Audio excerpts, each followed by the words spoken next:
In the dark shadows, in the white cold, fearlessly we search for knowledge new and old.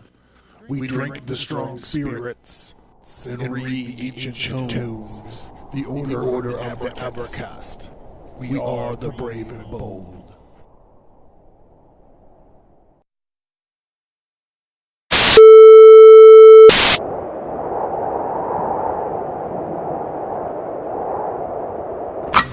Allahu Akbar, Allahu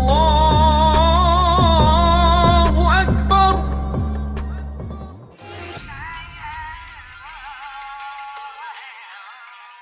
Stigmata Studios presents The Jinn Jihad.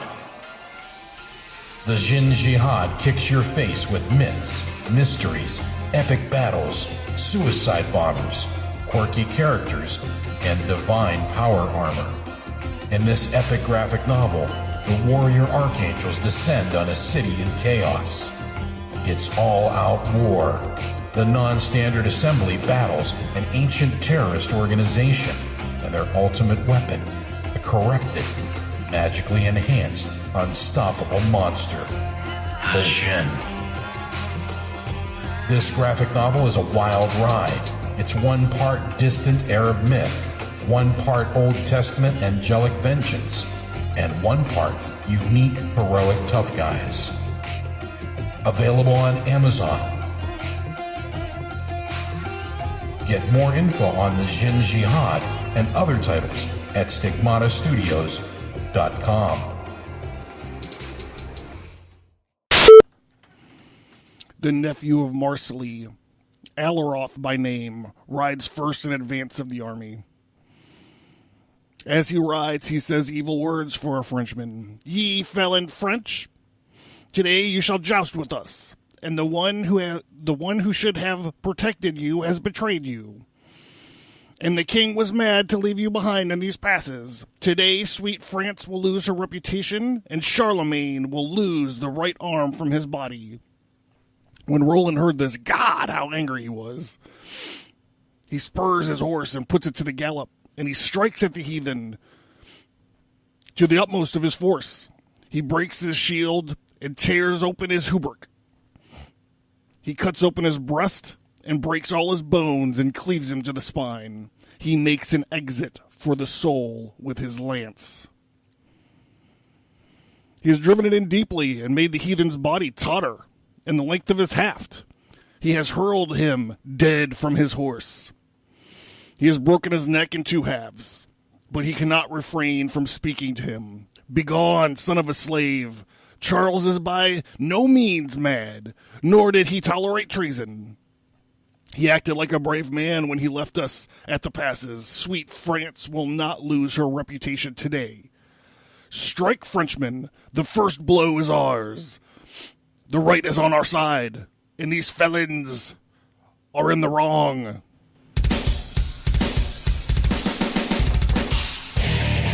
He makes an exit for the soul with his lance.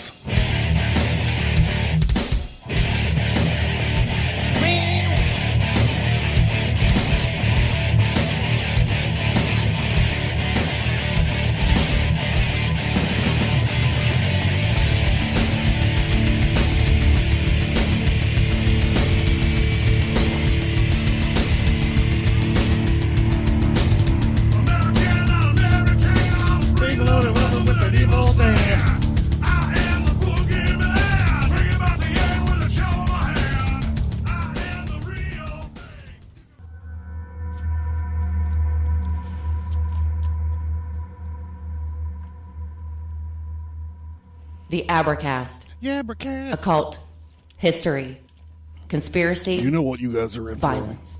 For. Thanks, babe. You know what you guys are in for. Oh, yeah. So they said, welcome to the Abercast, and I'm John Towers.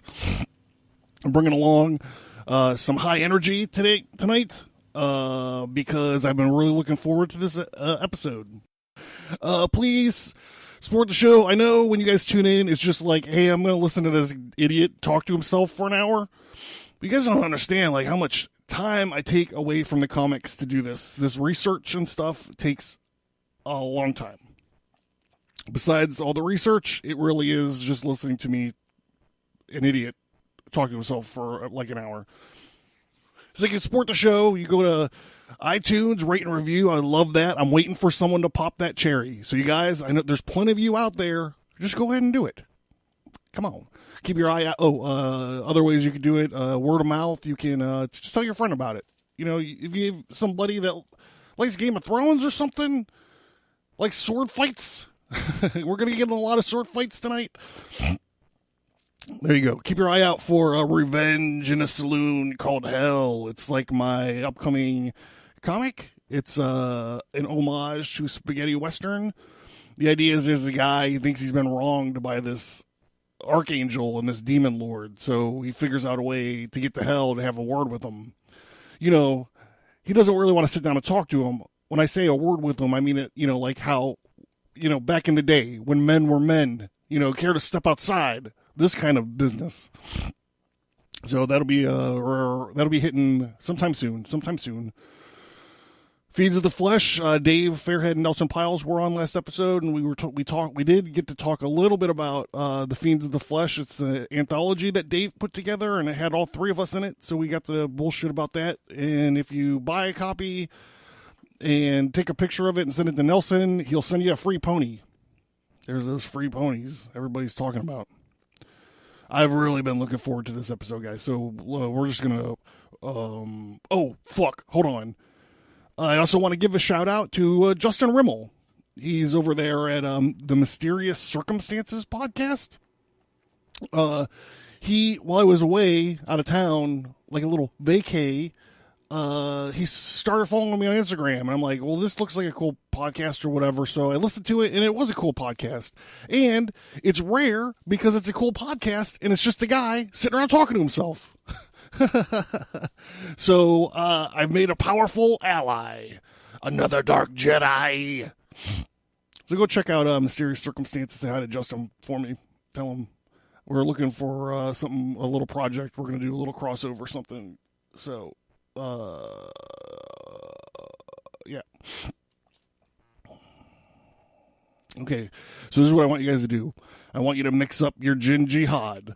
I want you to draw your magic sword. And I want you to blow your magic horn, because tonight I'm going to tell you the story of the Song of Roland and the Battle of Roncevaux Pass. I first discovered this story years ago when one of my favorite comics, which is League of Extraordinary Gentlemen, started referencing this Song of Roland. And so I found it, and it's this massive poem based on a battle, based on this battle of Roncevaux. The actual battle happened in 778. The poem was written between 1040 and 1115. Guys, this, I'm telling you, it's no joke. It's 4,000 lines of poetry, but it's pretty cool. I'm going to get to source material here in just a second, but we'll let you know that there are many audiobook versions of it on YouTube. I suggest the LibriVox version because some hot-sounding English lady reads it, and she sounds adorable. And when she says the shit that, like, make an exit wound... It makes an exit wound for the soul with his lance. Yeah, I checked. It's like broken up into like a bunch of different pieces, but it's all on YouTube. And if you want to just jump right into the meat of it, I believe the good stuff starts around. I think it's the third part in. It's when the lines get up into the 80s you can just jump right in there if you want to listen to this adorable little English hottie. I mean, I don't know what she looks like. I didn't look her up on LinkedIn. And also besides this League of Extraordinary Gentlemen business, there was also this Gwar song that came out in Violence Has Arrived, which I believe was in 2001. they put out an album called Violence Has Arrived, and it has this song on it called Song of Words. And it's based on, or it's a parody or a pastiche of the Song of Roland. If you have a moment to check it out, it's actually, there's a version of it on YouTube, and I love it. I love Song of Words. So I love Song of Roland as well. Okay, guys. I don't read French, and my doctorate is not in medieval literature. So going forward, I'm usually going off of the Song of Roland, which is translated by Jesse Crossland. You can download this version on the York University website. There's other translations. The one that the LibriVox uses is a little bit more poetic. It's a little bit more flowery language. So I decided to go with this one. This version is a little bit more straightforward, and it's a little bit easier, especially because I've never read poetry out loud before, so I don't know how this is going to go. I've already decided I'm going to give up trying to make it rhyme. But this lady on the LibriVox one, they're not paying me. I don't know why I keep plugging it. But she rhymes. The more flowery version rhymes just fine.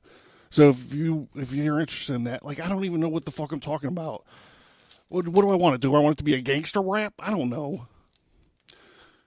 Roland, coming from the city of Compton. All right.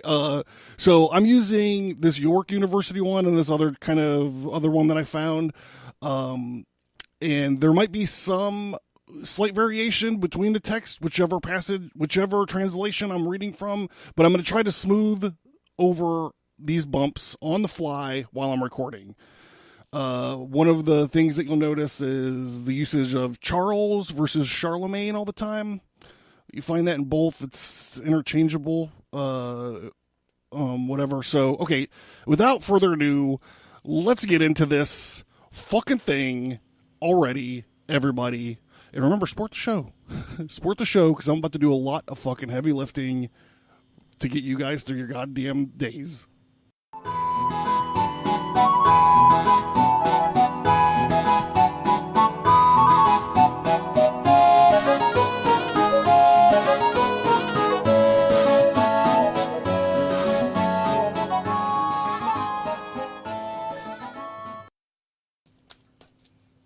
also like to say thank you guys for listening. Thank you guys for taking an hour out of your day, hour out of your week to listen to me. I appreciate it. I know you guys are out there just trying to get someone revved up. All right, since I'm not reading this whole goddamn thing and keeping in the idea of telling the story, at first I'm going to introduce some characters. Okay, not all of them because there's a lot of them, but I'll introduce a few, the biggies. I'll introduce the big shots. Emperor Charlemagne, or Charles the Great, the king of the Franks, which always makes me laugh because I think of like a little kingdom of hot dogs. He's the king of Lombard and the emperor of Rome. He was a grandson of Charles the Hammer Martel, who I've probably talked about on this podcast before, because I talk about it a lot. Usually when I'm ranting about the Crusades and Muslim expansionism. So if you miss that, anywhere, you can just check out the Battle of Tours. You can learn all about Charles the Hammer Martel. Anyone with the name the Hammer, that's like his fucking nickname, is pretty hot. Pretty hot. Charlemagne's forces, his army, is in Spain right now, battling the Saracens. On the Saracen side, we have King Marsile. We have King Marsile. He's a saccharine king of Spain. He's spending time currently in the stronghold city of Saragossa.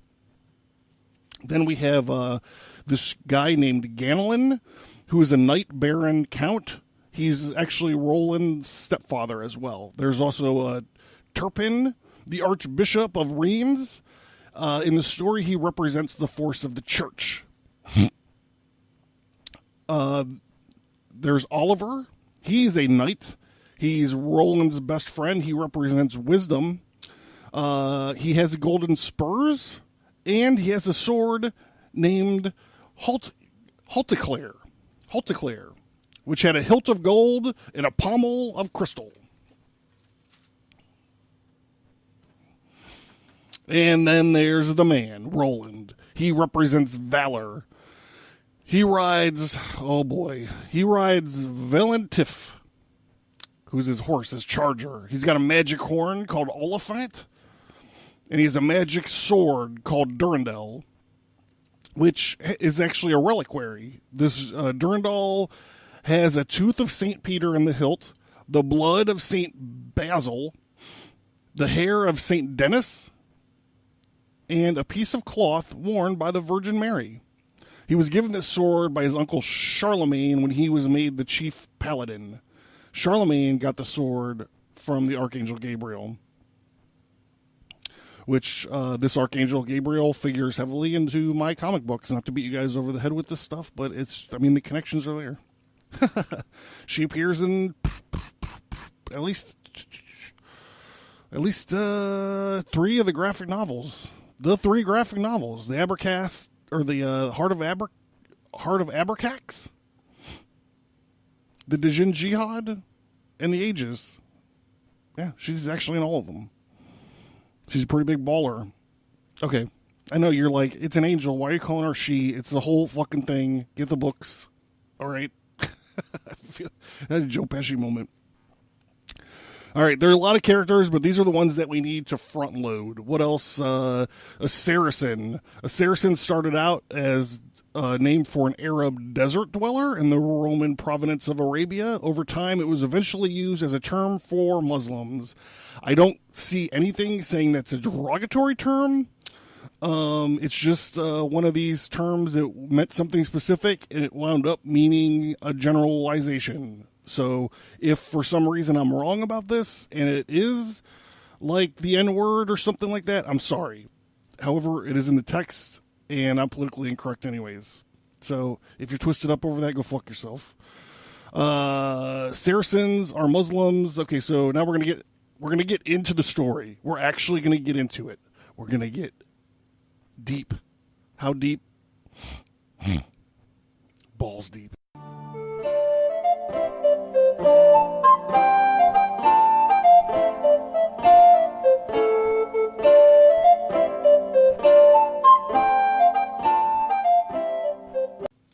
Charles the King, our great emperor, has been in Spain for 7 full years.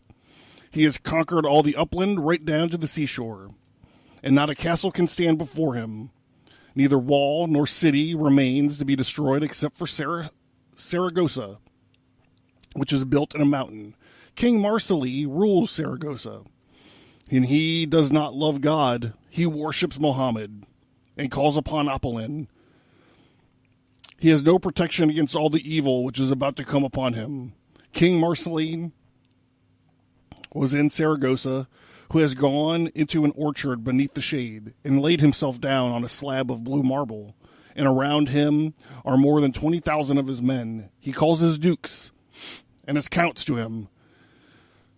Listen, my lords, what a calamity threatens us. The Emperor Charles of the fair France has come into this land to destroy us, and I have no army capable of giving him battle. Nor are my people such that they could break his to pieces. Counsel me as wise men, and save me from death and dishonor. Not a heathen replied a single word, saved Balacandrin of the castle Valfond. Balacandrin was one of the wisest of the heathen. He was a good knight for his valor, and a prudent man to counsel his lord. He has said to the king, now be not dismayed. Send a message of faithful service and a very great friendship to Charles, the proud and arrogant one. Say that you will give him bears and lions and dogs, 700 camels and 1,000 malted falcons, 400 mules laden with gold and silver, and 50 wagons, whereas to form a convoy. And he will have a withdrawal in plenty to pay his soldiers. He has been fighting on this land long enough and ought to return to Aix in France. say that you will follow him at the feast of St. Michael, and you will accept the Christian faith, and will be his vassal in all loyalty. If he asks for hostages, you will send them, whether 10 or 20, as a pledge of your good faith. Let us send the sons of our own wives. It is far better that they should lose their heads than we should lose our honor and the dignity and be reduced to beggary. Balacandrin spake, by my right hand and by the beard that waves over my breast, you will very soon see the army of Frenchmen brought to naught. The Franks will return to France on their own land. And when each one is at the abode of his choice, Charles will be at Aix in his chapel, and he will be holding high revel at Michaelmastide. The day will come, and the appointed time will pass, but of us no word and no news shall he hear. The king is proud, and his heart is wrathful, and he will have our hostages beheaded. But it is far better that they lose their heads than we should lose Spain, the bright and the fair, and the suffer evils and desperations there too. The heathen say, perhaps he speaks the truth. All right, so Marcelin does what this guy says, and he sends an ambassador to Charlemagne, diplomat, something, messenger, whatever, to Charlemagne, and they hear the message of peace and of this conversion. And after much debate, the emperor and his barons and his counts and his knights decided they were going to take these gifts, and they were going to leave Saragossa standing with the brand new Christian vassal king, Marsile. But who would deliver this message back to the king? Again, there was a lot of debate on the matter, and finally, well, there was a lot of debate on the matter, because everybody volunteered to fucking go. Some guy volunteered to go, and Charlemagne was like, nope, you're too wise. I don't want you to be that far away from me. You're going to stay here. And then Roland's like, yo, I'll go. I could go. I could do it. And Charlemagne didn't really trust Roland's pride or his hot-headedness, and it was like, no, you get there and you'll fuck something up. So they kept going around. Who's going to go? Who's going to go? And then finally, Roland volunteers his stepfather, Ganelin. Ganelin was not happy about this. And as Charlemagne got ready to march his army for home to France, Ganelon and the King Marsile's diplomats rode for Saragossa. And it's funny, like this guy, everyone's swords and shit have names. This guy has a name for a sword. So Ganelin goes with King Marsile's diplomats, and they ride for Saragossa with his sword Margolis at his side. You know what the Hound would say about that. Ganelin is super pissed, you guys, and he develops a plot against Charlemagne, but mainly against Roland. Back to the text. Ganelin is riding beneath a high olive grove. He has joined himself to the Saracen messengers, and he and Balacandrin fall a little ways behind. And they talk to each other in a very cunning wise. Says Balacandrin, Charles is a wonderful man. He has conquered Apula and all of Calabaria. And he has crossed the Salt Sea to England, and he's taken tribute for the use of St. Peter. What does he want in our country? Ganelin replies, such is his pleasure. There will never be a man who could stand up against him, said Balacandrin. The Franks are very gallant men, but these dukes and counts do much to harm their lord when they advise him in such things. Both he himself and others are worn out and ruined thereby. Where Ganelin replies, indeed, I know of no one except Roland who is to blame, and it will all be to his confusion. Yesterday morning the emperor was sitting in the shade, and up comes his nephew, still clad in his byrine, and bringing the booty, which he had obtained around the Caracosone. In his hand he held a crimson apple, and he said to his uncle, take it, fair sir, I present you with the crowns of all the kings.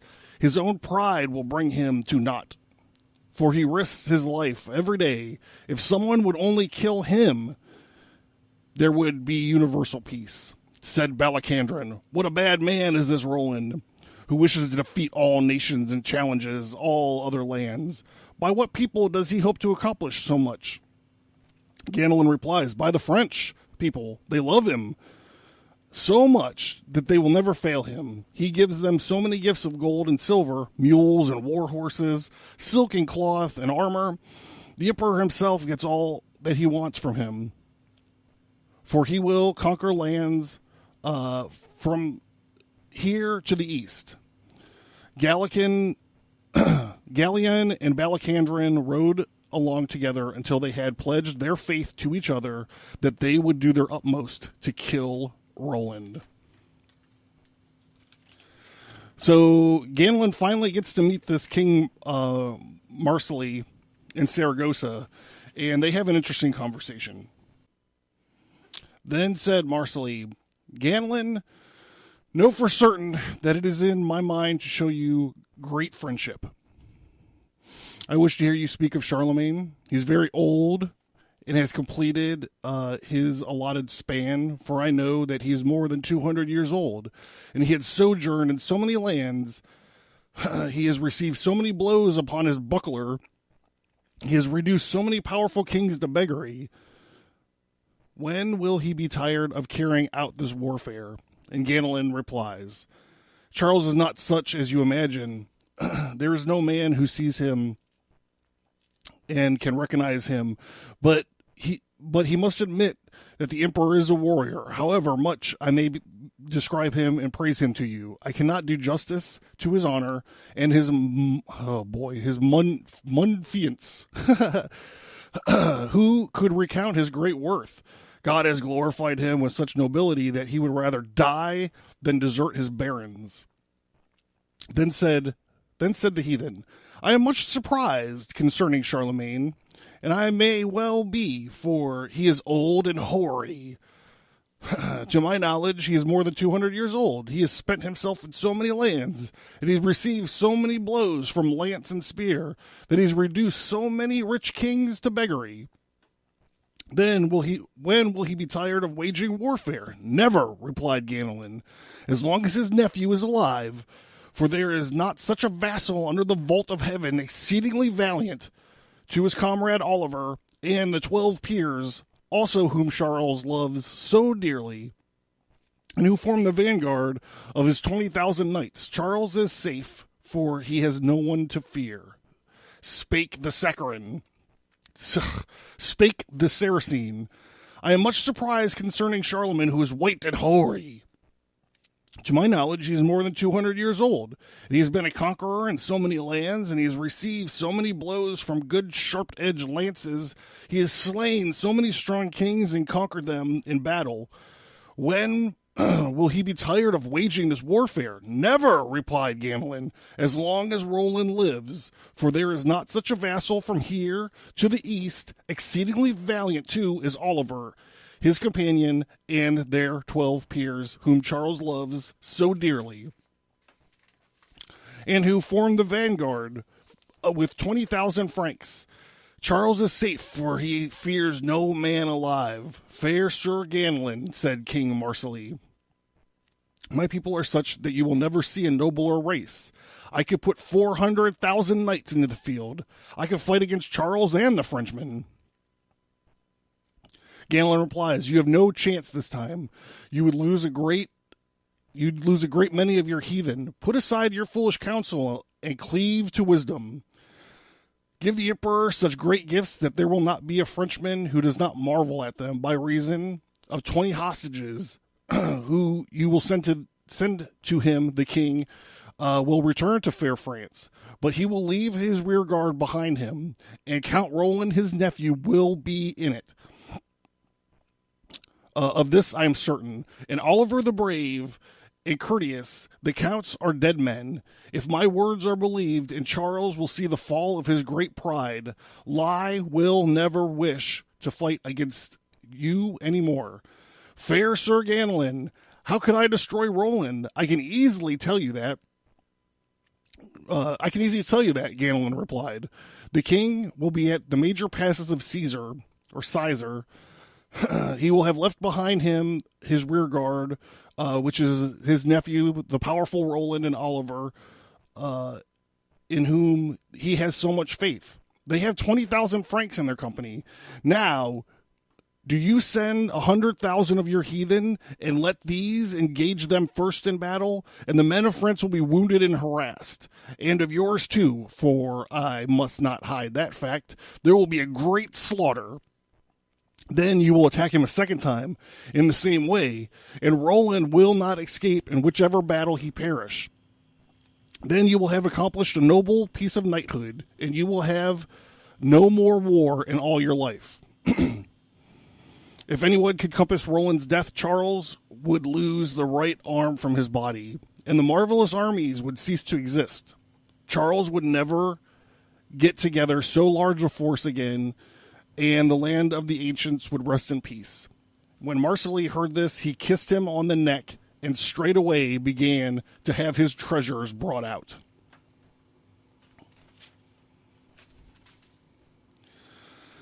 So the Frankish army starts its march through the Pyrenees.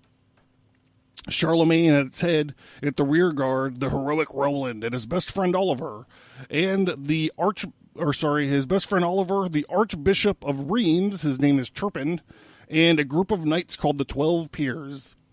So Marsile is choosing. Okay, so this is good. Marsile is choosing his leaders for the attack. And he'll like name one of them, and they all stand up, and they're like, "Yeah, I'm gonna kill this motherfucker." And they all talk about killing Roland, but this one is my favorite one. Then Margaries of Seville came running up. He holds the land as far as Casmaria. He's such beloved of the ladies for his beauty. Not one of them see him, but she beams upon him and cannot refrain from smiling when she looks at him. No other heathen is his match for courage. He came in the crowd, and he cried out above all the others, saying to the king, "Be not dismayed. I will go and kill Roland at Roncevaux. Nor shall Oliver escape with his life. 12 peers have remained behind for martyrdom. You see my sword? Its hilt is of gold. The Emir of Primes sent this to me. I swear to you that it will be dyed with the crimson blood. The French will all die, and France will be dishonored. And Charles, the aged, hoary beard, will never pass a day without grief and anger. Before a year has passed, we shall have seized France, and we shall be able to lie in the city of Saint Denis." Denis, maybe, I don't know. The heathen king bowed low before him. Then he turns to Chernobyl of Mungary. His hair sweeps the very ground, and he carry a greater weight for sport, when he so desires, than 4 mules saddled as beasts of burden in the land. So it is said, from which he comes, the sun never shines, and the wheat cannot grow. The rain does not fall, nor does dew rest upon the earth. And there is not a stone there, but is completely black. Some say the devils live there. And thus spoke Chernobyl. I have girded my good sword. I will stain it vermilion at Roncevaux. Never trust me again if I find Roland in my path and I do not attack him. And I will vanquish Durandal with my own sword. The French will die, and France will be deprived of them. At these words, the 12 peers gather together, and they will take them 100,000 Saracens, such as will rush forward in their zeal for battle.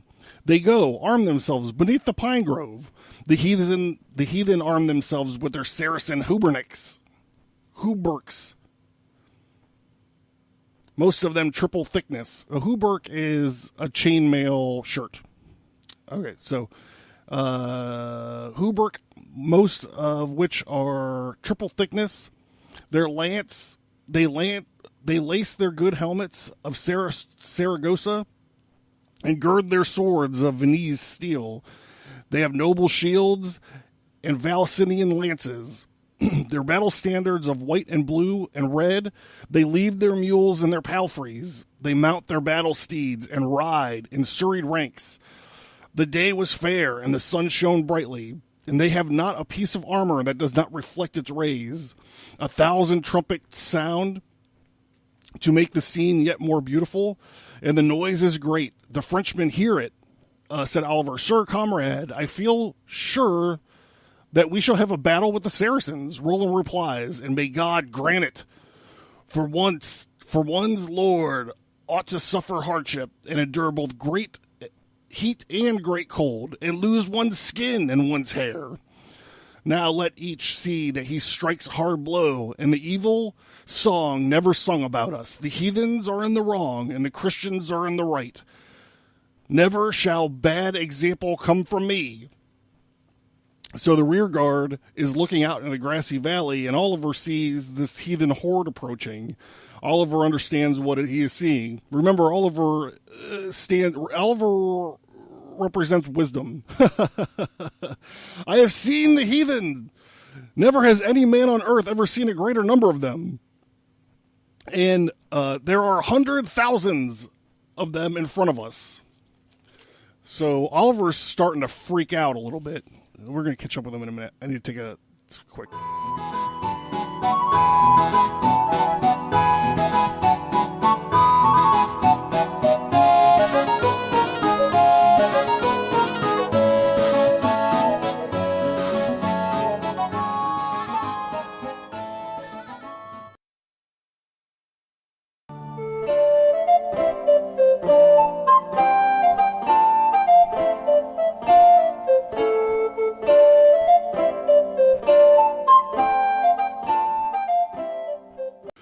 So Oliver starts asking Roland to blow this magic horn of his called Oliphant to signal Charlemagne of the rear attack. So Charlemagne can swing back around and thwart the attack. Roland refuses to blow the horn. He would see it as a sign of weakness, or that he would be giving away some of the glory he was about to earn by summoning his uncle. Said Oliver, the heathen are now in great force, and it seems to me that there are very few of our Frenchmen. Comrade Roland, sound your horn. Charles will hear it, and the army will return. Roland replies, I should act like a madman. I should lose my renown. In sweet France, I will strike hard blows with Durandal without delay. The blade will be stained with blood right up to the golden hilt. To their misfortune, the felon heathens came to this pass. I warrant you that they are all appointed to death. See, he doesn't want to, he's about to get a bunch of valor. He's about to get a bunch of glory. He doesn't want to give it up. And his wise friend is like, yo, we're totally outnumbered, bro. You might want to blow that fucking horn.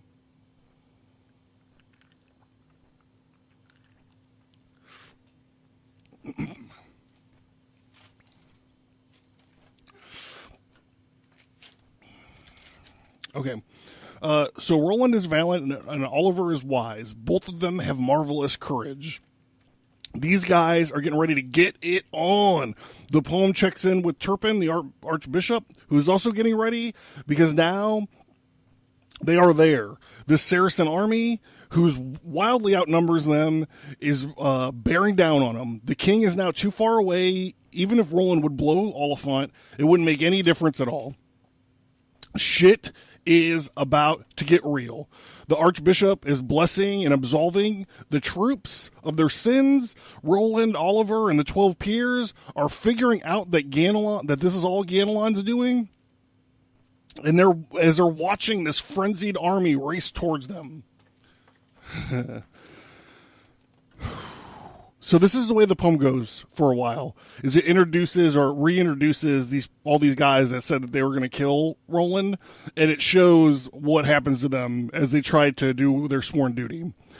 This was the cold open, but I'm going to read it again. The nephew of Marsile, Alaroth by name, rides first in advance of the army. And as he rides, he says evil words for our Frenchmen. Ye felon French, today you shall joust with us. And one should have protected you has betrayed you, and the king was mad to leave you behind in the passes. Today, sweet France will lose her reputation, and Charlemagne will lose the right arm from his body. When Roland heard this, God, how angry he was. He spurs his horse and puts it to the gallop. He strikes at the heathen with the utmost of force. He breaks his shield and tears open his hebrach. He cuts open his breast and breaks all his bones and cleaves him to the spine. He makes an exit for the soul with his lance. He has driven it deeply, and he's made the heathen's body totter and the length of his haft as he's hurled him from his dead horse. Oh, as he hurled him dead from his horse. He has broken his neck in two halves, but he cannot refrain from speaking to him. Begone, son of a slave. Charles is by no means mad, nor did he tolerate treason. He acted like a brave man when he left us to the passes. Sweet France will not lose her reputation today. Strike, Frenchmen. The first blow is ours. The right is on our side, and these felons are wrong. The Saracen attack continues. There was a duke there, Falseron by name. He was King Marsile's brother. He ruled the land of Dathan and Abrion. And there is no viler traitor beneath the sky. So wide was the space between his two eyes that one might measure a good half-foot. He was filled with grief when he sees his nephew dead, and he advances out of the crowd and puts his horse to the gallop, shouting the heathen battle cry. Most insulting is he towards the French. Today, fair France will lose her honor, he cries. Oliver hears him, and he gets very angry. He urges his horse with his golden spurs and rides like a baron to strike him. He breaks his shield and rends his hauberk. He drives the flaps of his ensign right into the body, and the length of his haft he hurls him from his saddle. Then he looks down and sees the villain lying on the ground and says proudly to him, I care not for your threats, son of a slave. Strike, Frenchmen, for we shall easily conquer them. And he shouts, Mon joie, which is the battle cry of Charles. All right, so Roland fucked the dude up. Oliver fucked the dude up. Now, guess what? Archbishop Turpin, here we go. There is a king there, Corsablix by name, from Barbary, a distant land. He called to the rest of the Saracens, we can well sustain this battle, for there are very few Frenchmen, and we need have only contempt for those who are here. Not one of them will ever have any protection from Charles.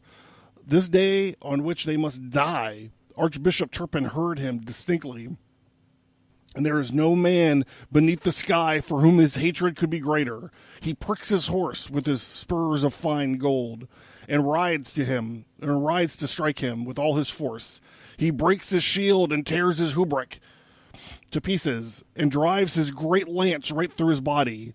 He has his lance firmly in his grasp, and he shakes the dead man on it.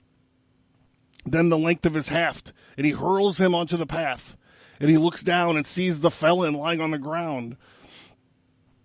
He will not refrain from addressing him. Heathen, son of a slave, say he. You have lied. Charles, my master, is our protector at all times. Our men of France have no desire to flee until all your companions remain on this spot. I tell you this news. You will have to suffer death. Strike, men of France. Let no one forget himself. The first blow is ours. God be thanked. And he cries, Mont joie, so as to hold the field. And it goes on like this. And Garin strikes Malprimus of Brigall, and his good shield is not worth a farthing to him. The buckle of crystal is broken, and half of it falls to the ground. The heathen's hauberk is rent as far as the flesh, and Garin's good sword has entered into his body, and the heathen falls down all of a heap, and Satan carries away his soul. Then Guerrier, his companion, strikes the Amaraphel. He breaks his shield and tears the chains of his hauberk. He drives his good lance right into his entrails and firmly grasps as he passes it through his body and hurls him dead into the field the length of his haft. Said Oliver, ours is a noble battle. All right, then all hell's breaking loose, and these 12 peers started dying. The guy gets his heart pierced and his liver and his lung pierced. Guy's getting knocked off their horses dead, torn, ripped chin pieces and hoobricks, and people getting stabbed in the neck.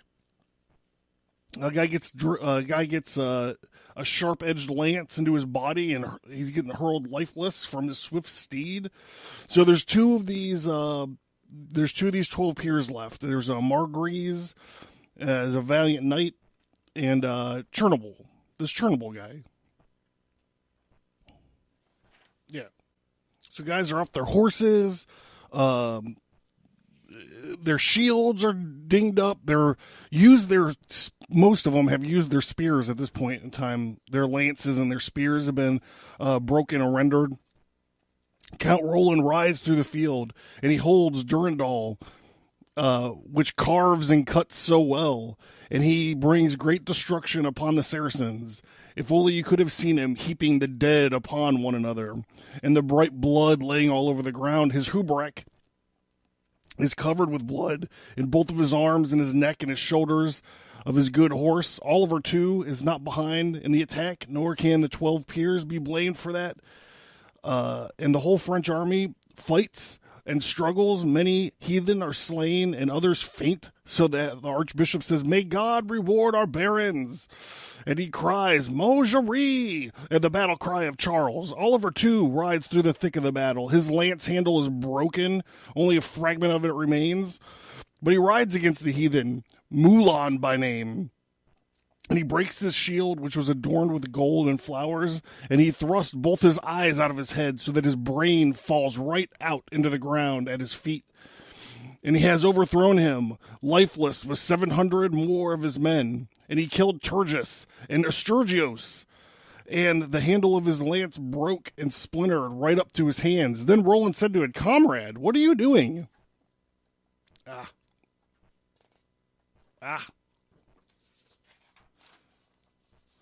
What are you doing? The good of a stick in battle like this, iron and steel are what we need. Where is your sword, which we are wont to call Helticlair? Its hilt is of gold and its pommel of crystal. I could not draw it, said Oliver. I had no leisure from striking blows. He basically was like, dude, well, how come you're not using your sword? How come you're using the stick? And Oliver's like, I didn't have time. I was too busy stabbing fools with the stick. What? All right. Sir Oliver has drawn his good sword, and his companion Roland bid him. As his companion Roland bid him, and he has showed him in a knightly fashion how he uses it. He strikes the heathen Justin of La Ferie, and he has severed his head right through. He has cut through his body with his broistered coat of mail. His good saddle, which is jeweled with gold, and has cloven his horse to the spine. He has hurled them both dead before him in a meadow. Then Roland said, "Now I recognize you for my brother. For such blows the Emperor loves us. On all sides, Montjoie resounds." I was gonna find something to say, but here, this is actually perfect. Meanwhile, the battle has become furious. The French and the pagans both strike terrific blows. One attack another, defend himself, and many are the lances broken and blood stained, and the ensigns of the battle standards torn to pieces. Many of the valiant Frenchmen loses his young life there. They will never set eyes again on their mothers or their wives, nor on those of France who await them at the passes. Charles the Great is weeping and wailing for them, but what does it avail? They can never have this aid. Ganelon rendered them an evil service on that day. He went to Saragossa to tell his kith and kin, but afterwards he lost both life and limb for it.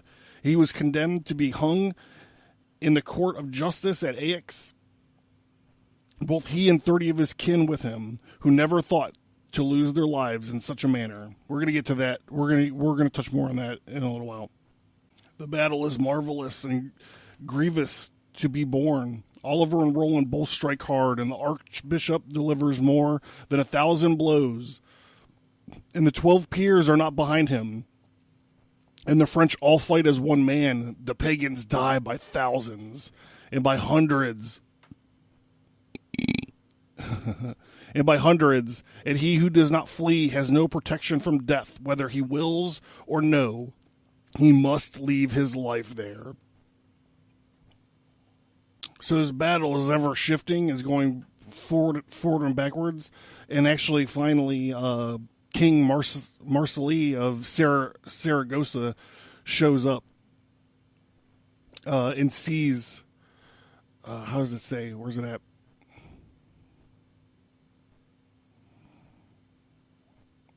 Marsile sees the martyrdom of his people. He causes his horns and his trumpets to be sounded, and then he rides forward with all the bulk of his great army. So the Archbishop is a little bit behind, and he sees Marceline moving forward, and he sees him looking at the battle. And the Archbishop Turpin, I love this part. The Archbishop Turpin says, "This Saracen looks to me very much like a heretic. Much the best thing is for me to go and kill him, for I have never loved either a coward or cowardice." The Archbishop begins the battle. He is seated on a horse which he took from Groslay, a king whom he had killed in Denmark. The charger is swift of foot and movement. His feet are well formed and his legs are slender. His thigh bone is short and his croup wide. His flanks are long and his backbone very high. His tail is white and his mane is yellow. His ears are small and his head quite tawny. There is not an animal that can equal him in running. The Archbishop spurs his horse. With what courage he rides. He will not fail to attack Abysmie. He rides to strike him on his marvelous shield. Precious stones adorn it, amethyst and topaz, estradermials and carbuncle shine on it. A devil gave it to Emir Galef in Velmedes. This is ridiculous. And the Emir sent it to him. Turpin strikes on it. He does not spare it at all. And after his stroke, I should think it was not worth a farthing. He cuts his body in halves from one side to the other and hurls him down dead in an empty spot. And the French say, "What? That was a valiant stroke in the Archbishop's hands." Oh my God, this Archbishop is like a superhero. So we go on, the battle goes on, and one of their homeboys, Eniger, gets killed. Count Roland calls to Oliver, "Sir comrade, Eniger is dead. We had no more valiant knight than he." The Count replies, "God grant that I may avenge him." He spurs his horse with his spurs of pure gold and holds Halletclare with its blood-soaked blade, and he attacks the heathen with all his might. He delivers his stroke, and the Saracen falls, and the devils carry away his soul. Then he killed Duke Aliphan and cut off his head, and he unhorsed Escribai and 7 Arabs, and they are no use to any fight again. Then said Roland, "My comrade is angry. His valor may well compare with mine. For such blows Charles loves us all the better." And he cries loudly, "Strike on, knights!" So the battle is, again, it's shifting. It's going back and forth. Eventually, Roland runs into Marsilis in the battlefield. And, like, from the beginning of this plot, they were talking about if they kill Roland, it'll be like cutting off the right arm of Charlemagne from his body. So when Roland runs into Marceline in the battle, he actually cuts off. They fight, they battle, and he actually cuts off King Marceline's right arm, slices it right off his body, sliced off, and the battle starts to subside a little bit, like while everyone's like gathering their fucking shit together. And Oliver and Roland have a moment to talk. And Oliver tells Roland, he was like, he says, "By this, my beard, if I see my gentle sister Olyed, you shall never lie in her embrace." And Roland's like, "Why are you angry with me?" And Oliver replies, "Comrade, it was your fault, for valor tempered with sense is not a foolish thing, and moderation is worth more than pride. The French are dead. All these French are dead because of your thoughtlessness, and Charles will never have service from us again because of your pride. If you had listened to me, my lord, had been here, this battle would have been won, and King Marsile either dead or a prisoner. Your prowess, Roland, has been your undoing. We shall not fight again for Charles, the great emperor, who will never have his equal until the day of judgment. You will die here, and France will be disgraced." So this is it. This is Oliver's like, "You stupid cunt!" Like, this is all your fault because of your pride. In some versions of the story, Oliver's injured and he can't really see very well, and he reaches out and strikes Roland by accident.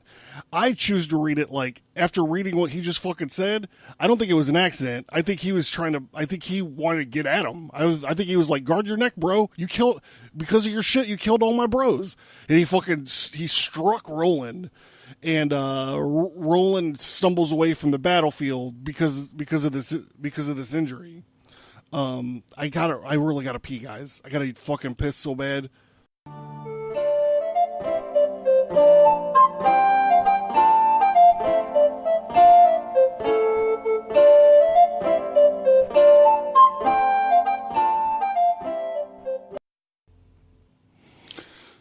All right, so after the battle, Oliver cuts Roland.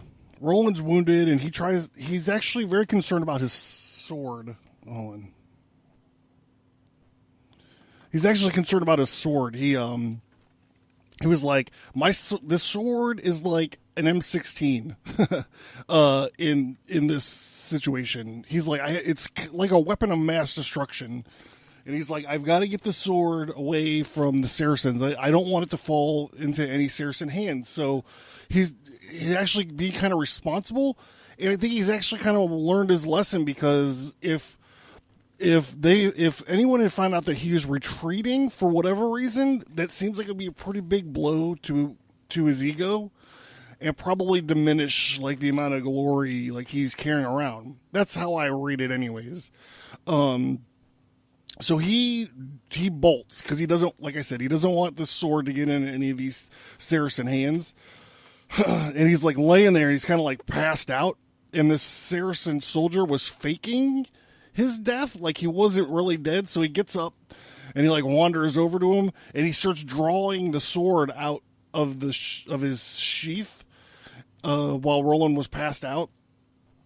And then he like wakes up, and he like comes to, and he grabs his horn. He grabs his horn, the Oliphant, his horn, and he bashes the Saracen to death with the horn, and he cracks his horn.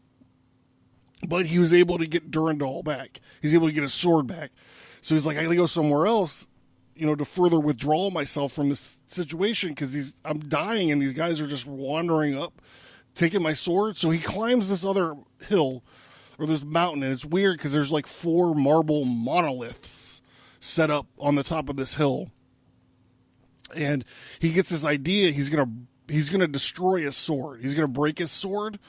So he starts slamming his sword against the stones, against the monoliths, and they don't really break. They don't break, and he's just kind of giving up. So in the end, he blows his horn, and when he does, he starts bleeding from his mouth and his nose. They say that he blew his temples out, blowing the horn so loud. I mean, but you have to understand, he's already fucked up anyways. His homeboy slashed him in the face. So he dies. He finally blows the horn and he dies. And as Charlemagne and Gallienne are listening to the horn, they are like, oh, well, we got to go see what's going on. They finally get there. Well, hold on, wait a minute. After Roland blows the Oliphant, Gabriel comes down to reclaim the sword. So Gabriel comes down and gets the sword, and the Archangel Michael, who's also in a lot of my books, 1, 2, 3, probably the same books, the same 3 graphic novels, The Heart of Abracax, The Djinn Jihad, and The Ages. I bring out the big guns for the graphic novels. But anyhow, Gabriel comes down to reclaim the sword, and the Archangel Michael comes down to claim Roland's soul. He takes his soul up to heaven. So Roland's gone. The story continues, however.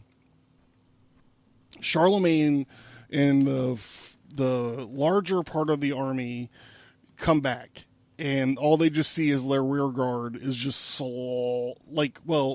also see all the dead Saracens, but they see the dead Frenchmen as well, and they're like, those motherfuckers. They're like, those sons of bitches.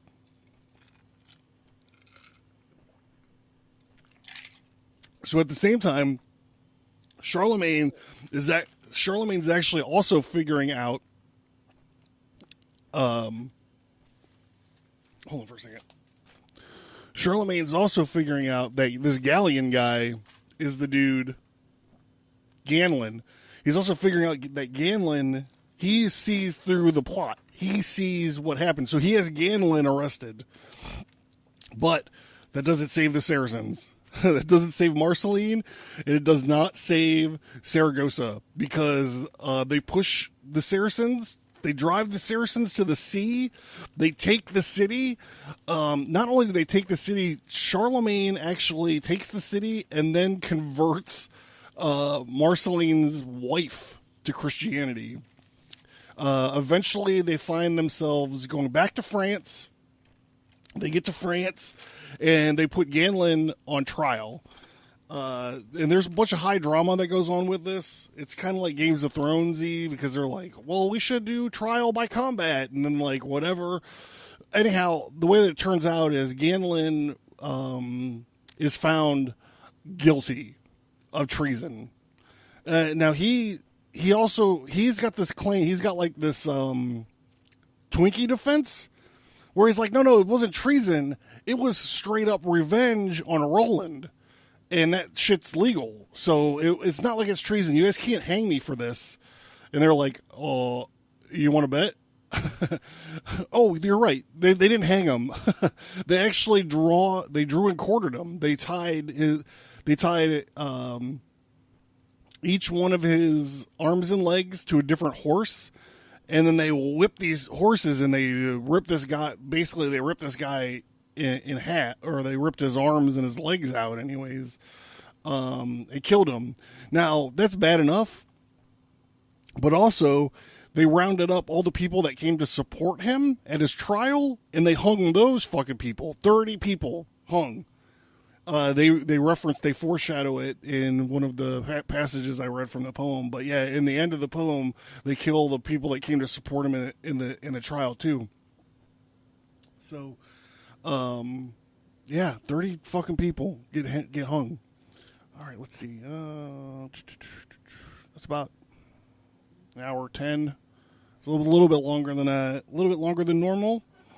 So you can tell I'm getting stripped out already from all my reading. But look, I want you guys to support the show. Remember, like I said, the hour you listen to the show isn't the hour it takes to make it. So I appreciate some support. If you guys like to rate and review, pop that cherry. I'll give you anyone who rates and reviews the show, I'll give shout outs to. Again, thanks to Justin Rimmel from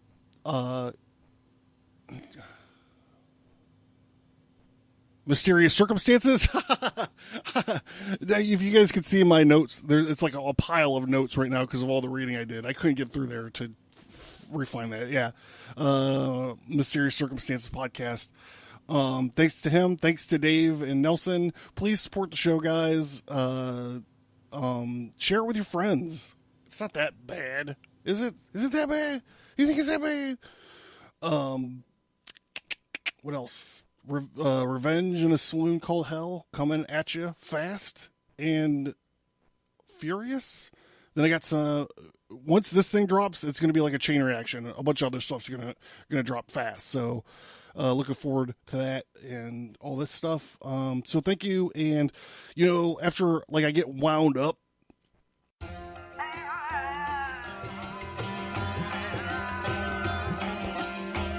Stigmata Studios presents The Scorpion Strikes.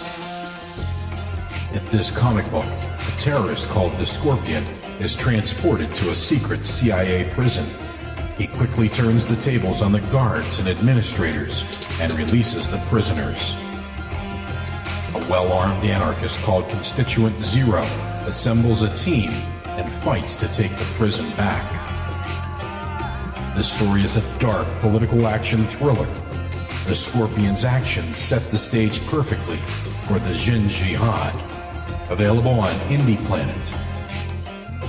Get more info on The Scorpion Strikes, the Jin Jihad, and other titles at stigmatastudios.com.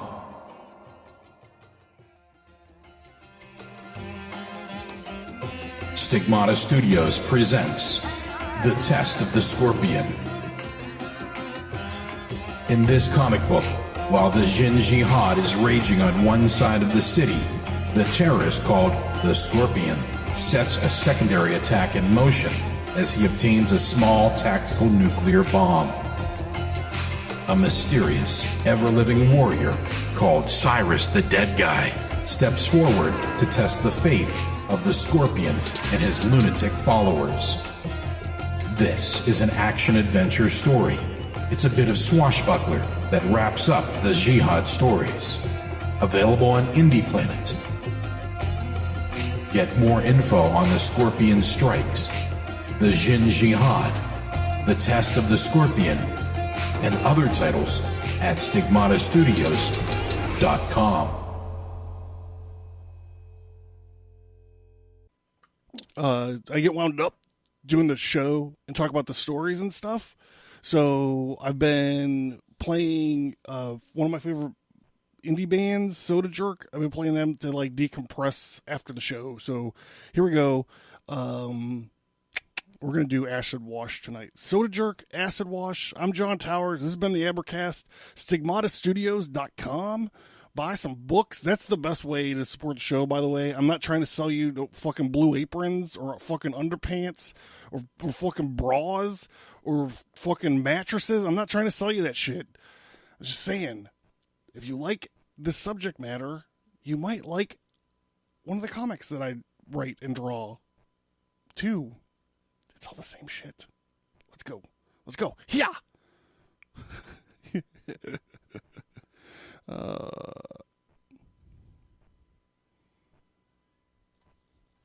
Beep, beep.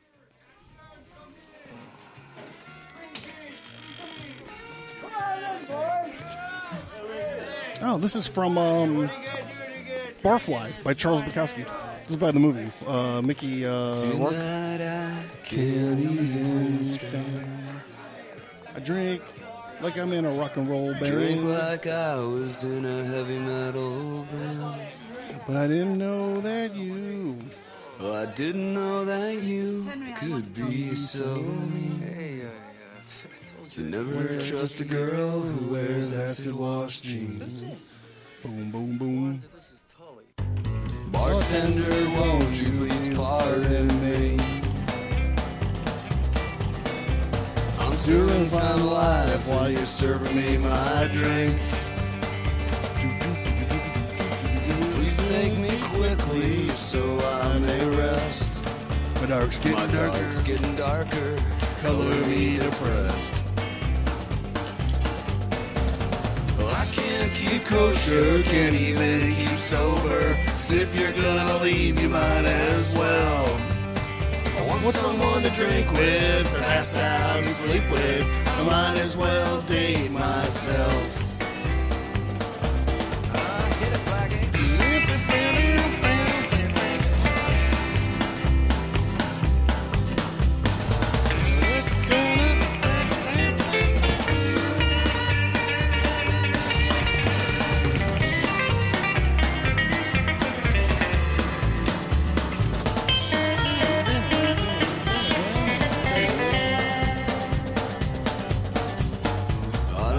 Savior, I just need a beer.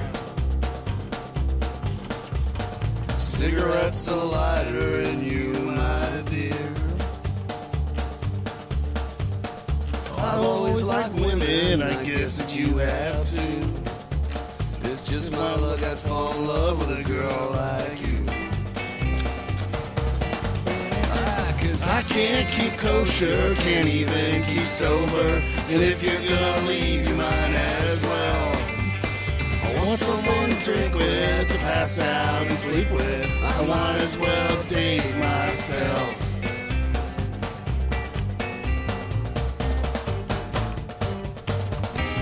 Yeehaw! Hey guys, remember to check out that Song of Words by Gore, by the way. All right, bye. Peace out. Bye.